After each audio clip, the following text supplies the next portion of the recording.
Hello friends, welcome to Creative Medicine. In this lecture, we will learn about. Hello friends, let us now learn the next graph, that is dose response curve. So let us learn about the dose response curve. Here you are plotting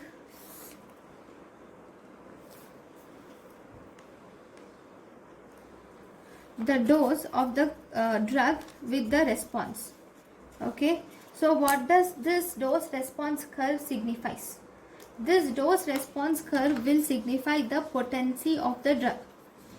What is potency of the drug? Potency of the drug is the amount of the drug which is required to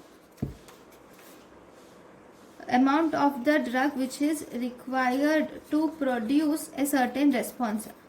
Amount of the drug required to produce a certain response is called as dose potency of the drug. So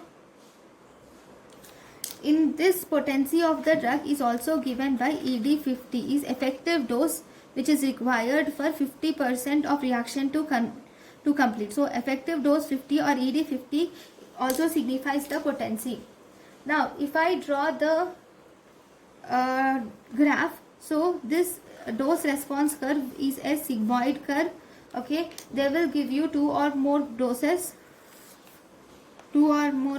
Okay, this is the next curve, this is one more curve. Okay, and they will label it A, B, C, D. Okay, now which of the following is most potent? If you see potency wise, the most potent drug is A more than B more than C more than D, because A requires, this is the amount of drug required for producing maximum response. So A requires less amount of drug to produce maximum response when compared to B, C, D. So if you were asked about potency of this graph, that is A more than B more than C more than D. So similarly, if they give one more graph something like this with dose and response in percentage.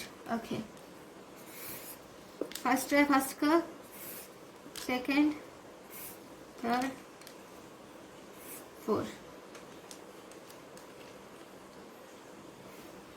Okay, actually all these are starting from the same side. Okay, right, now A, B, C, D. Now we have to see the efficacy. Efficacy is the maximum therapeutic effect. So which of the following will have maximum response or maximum therapeutic effect? Maximum response is by A more than B more than C more than D. So this is about the dose response curve. Right? Thank you for watching. Thank you and thank you for watching.